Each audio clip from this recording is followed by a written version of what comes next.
Excerpt from Satirical History of Ohio. New, all too true blue, alternative state histories. Time immemorial. Paleo Indians. Paleo Indians predate the other Europeans that came to Ohio by beaucoup years. Paleo Indians were white folks that claimed to be Indians. Nobody knows how they got here for sure, but the general consensus is that they came to Ohio from the Caucasus, and are thus probably Russian spies. This time, at least, those curious and avaricious Spanish, French, British, Dutch, Swedes, etc., were beaten to the punch by the Ruskies.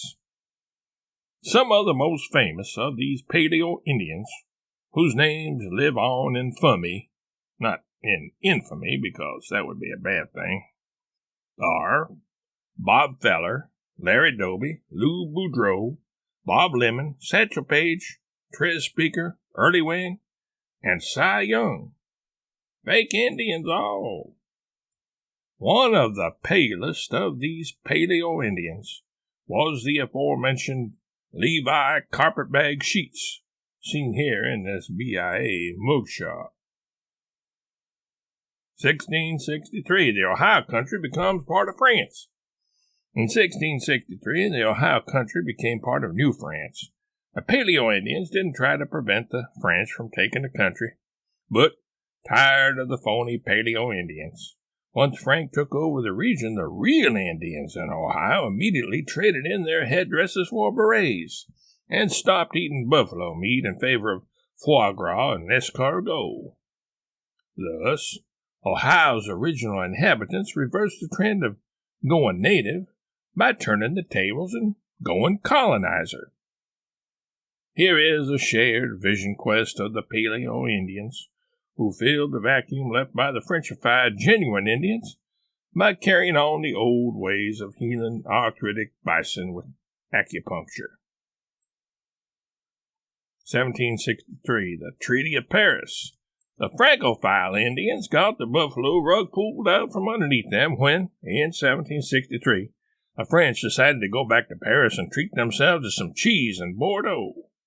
This left the British to take up the white man's burden of living in the United States and hogging everything.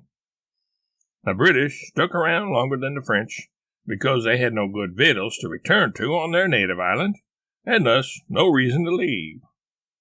Here is a daguerreotype of a group of the former Paleo Indians at Chuck E. Cheese's in Paris, with one of them about to sign the check. He's trying to calculate in his head the proper amount to leave as a tip. 1813, Battle of Lake Erie.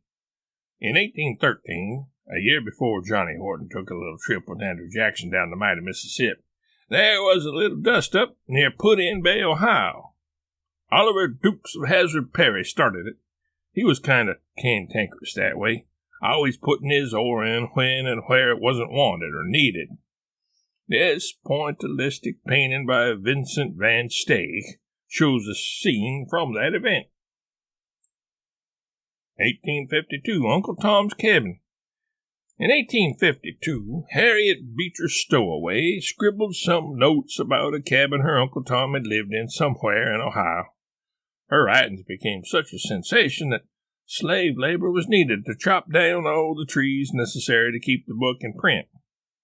This led to all sorts of arguments between the lumberjack union and the slave drivers, eventually bringing about the Civil War. The ultimate result of the extreme popularity of Uncle Tom's Cabin was that Abraham Lincoln blamed the whole thing on Stowaway, accusing her for the war by sarcastically asking her, "So, you're the little lady who started this whole ruckus, eh?" 1861, Copperheads. In 1861, during the inconvenient back and forth between Southerners and Northerners, some Southern spies and sympathizers snuck or slithered their way into Ohio with bags upon bags of copperhead serpents, snakes. They emptied these bags of venomous vipers in the middle of heavily populated areas such as Cleveland, Cincinnati, Winesburg, Cedar Point, and Sandusky. Their intent was that these rascally reptiles would bite and thus disable the Yankees, who might, if left unbidden, take up arms for the Union cause. 1869, Cincinnati Redlegs. In 1869, the first professional baseball team, then called the Cincinnati Redlegs, later shortened to the Cincinnati Legs, opened up shop. 1890, an occurrence at Owl Creek Bridge. In 1890, Ohioan Ambrose Bierce, born 1842 in Meigs County, wrote the short story and occurrence at Owl Creek Bridge. This true-to-life account was based on a meeting Bierce had with A. Milne, who ended up stealing a character of Bierce's for use in his Winnie the Pooh nature documentaries. Bierce compared himself to a wise old owl, while he compared Milne to a sneaky and squirrely squirrel. 1893, Anti-Salon League. In 1893, the Anti-Salon League was founded in Oberlin. This group of killjoys ultimately played a role in the passing of the Volstead Act in 1918. The Volstead Act called for the outline of all beauty salons. No longer would women, or men for that matter, be able to get their hair permed or styled, conked or frizzed or frazzled, etc. Where would they get manicures and pedicures now?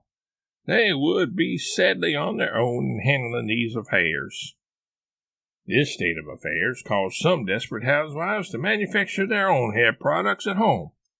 When these illegal liquids were discovered, though, they were destroyed by government officials, as this archival police sketch shows. 1903, Puppy Hawk. The Wrong brothers, Orville and Willard, bought a paper airplane from the Five and Dime store just down the street from the house in Dayton on December 7, 1903. Their parents wanted to get away from cold and snowy Ohio, so took the family on vacation to Puppy Hawk, located on the inner banks of South Carolina.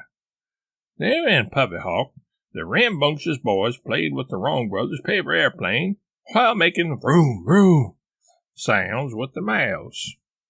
Their paper airplane was so large that Willard tried riding on it once a good gust of wind blew their way. Since he had just gorged himself on potato salad and hot dogs during the family picnic, though, Willard's weight was too much for the airplane to withstand, and it crashed onto the beach.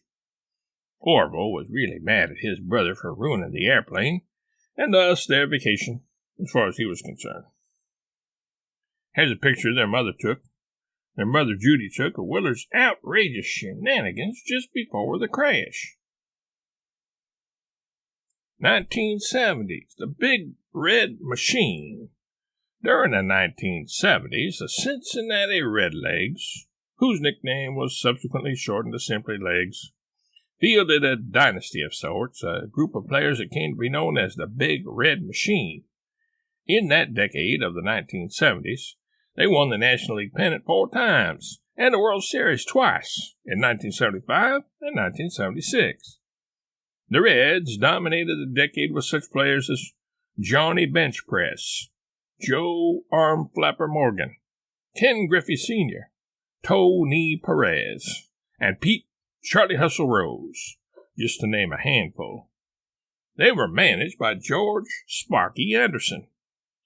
George, the manager, wanted the team's nickname to be Sparky in our gang, but the name didn't stick, despite his best efforts.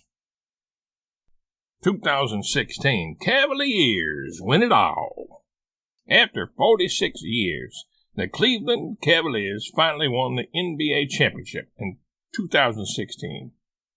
Coached by Tyrannosaurus Lou, the team consisted of Channing Tatum, Thomas Jefferson, James Jones, following his football career with the Green Bay Packers, Genghis Khan, Kevin Indifference, Tam O'Shanter Molikov, I'm a Man Slumpert, and, of course, the star of the show, the James Braun, great-grandson of Eva and Werner Vaughn.